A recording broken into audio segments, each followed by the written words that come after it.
नमस्कार। स्वागत है आपका हमारे चैनल में। अब खबरें विस्तार से। बीजेपी के दो सांसदों ने 2 दिन में पार्टी को अलविदा कह दिया है। हिसार लोकसभा सीट से सांसद वृजेंद्र सिंह के बाद अब चूरू के सांसद राहुल कांसवा ने भी बीजेपी के साथ छोड़ दिया है। भाजपा की प्राथमिकता सदस्यता इस्तीफा देने के बाद उन्होंने दिल्ली के कांग्रेस के हाथ थाम लिया है। राहुल कांसवा 2 बार बीजेपी सांसद रहे हैं और उनके पिता राम सिंह कस्वा 3 बार बीजेपी सांसद रहे थे। दरअसल भारतीय जनता पार्टी ने हाल ही में लोकसभा चुनाव के लिए अपनी पहली लिस्ट जारी की थी। इसमें कुछ मौजूदा सांसदों के टिकट काट दिया गया था। जिन सांसदों के टिकट कटा था उनमें से अधिकांश ने पार्टी के फैसले को स्वीकार कर लिया, लेकिन राहुल कस्वा ने टिकट कटने पर बगावती तेवर अपना लिए। चूरू के सांसद ने कांग्रेस में शामिल होने पर पार्टी अध्यक्ष मल्लिकार्जुन खड़गे ने कहा है कि कांग्रेस में शामिल होने पर मैं राहुल कस्वा जी का हार्दिक अभिनंदन करता हूं।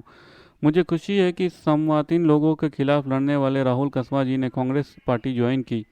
अगर ऐसी विचारधारा के लोग कांग्रेस पार्टी से जुड़ते हैं तो बीजेपी कहीं की नहीं रहेगी। बीजेपी डराने धमकाने जैसा काम हमेशा से करती आई है, लेकिन मैं राहुल कस्वा जी को जैसे लोगों की ज़रूरत है।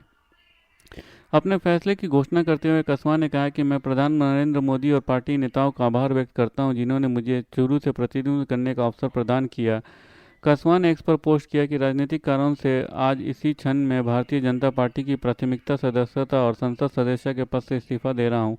उन्होंने कहा कि भाजपा में राष्ट्रीय अध्यक्ष जेपी नड्डा, प्रधानमंत्री नरेंद्र मोदी और अमित शाह का आभार व्यक्त करता हूं, जिन्होंने मुझे 10 साल तक चूरू लोकसभा परिवार का सेवा करने का मौका दिया। बता दें कि भाजपा ने चूरू लोकसभा सीट से 2 बार के सांसद कस्वा की जगह पैरालंपिक स्वर्ण पदक विजेता देवेंद्र झाझरिया को टिकट दिया है।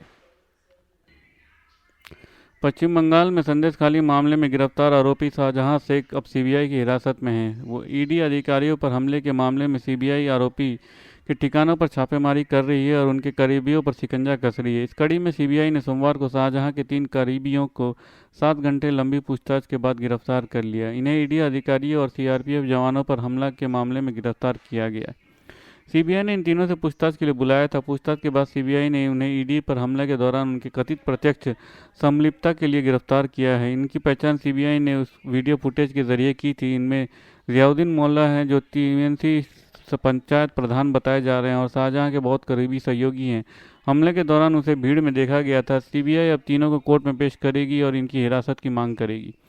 पश्चिम बंगाल के राशन वितरण घोटाले में करीब 10,000 करोड़ रुपए के भ्रष्टाचार के मामले में जब 5 जनवरी को ईडी की टीम शेख शाहजहां के आवास पर छापा मारने पहुंची तो वहां उसके गुर्गों ने ईडी के अधिकारियों पर हमला कर दिया। 200 से अधिक स्थानीय लोगों ने अधिकारियों और उनके साथ चल रहे अर्धसैनिक बलों के वाहनों को घेर लिया। भीड़ ने अधिकारियों की गाड़ी को तोड़फोड़ की। इस मामले में ईडी के 3 अधिकारी राजकुमार राम, सोमनाथ दत्त और अंकुर गुप्ता घायल हो गए। इस मामले में एक एक करके 4 गिरफ्तारियां हुई हैं। शाहजहां से कई दिनों तक फरार रहा। शाहजहां को पूर्व खाद्य मंत्री ज्योतिप्रिय मलिक के करीबी माना जाता है। पश्चिम बंगाल के सत्ताधारी तृणमूल कांग्रेस ने लोकसभा चुनाव के लिए सूबे के सभी 42 सीटों में अपने उम्मीदवारों के नाम का ऐलान कर दिया। टीएमसी की लिस्ट में आसनसोल सीट से शत्रुघ्न सिन्हा, बर्धमान दुर्गापुर सीट से पूर्व क्रिकेटर कीर्ति आजाद और बहरमपुर सीट से यूसुफ पठान का नाम है। इन तीनों को बाहरी बताते हुए विपक्षी पार्टियों ने टीएमसी और ममता बनर्जी के खिलाफ मोर्चा खोल रखा है। इसे लेकर अब आसनसोल सांसद शत्रुघ्न सिन्हा का बयान आया है। फिल्म अभिनेता से नेता बने शत्रुघ्न सिन्हा ने आज तक से खास बातचीत में कहा है कि कोई भी व्यक्ति कहीं से भी चुनाव लड़ सकता है। प्रणब मुखर्जी, सुषमा स्वराज और इंदिरा गांधी ने भी दूसरी जगह से चुनाव लड़ा था। उन्होंने प्रधानमंत्री नरेंद्र मोदी का भी जिक्र करते हुए कहा कि वो गुजरात से हैं लेकिन वाराणसी से चुनाव लड़ रहे हैं। शत्रुघ्न सिन्हा ने सवालिया लहजे में कहा है कि कीर्ति आजाद और यूसुफ पठान बंगाल से चुनाव नहीं लड़ सकते क्या? हम भारत के प्रतिनिधित्व करते हैं।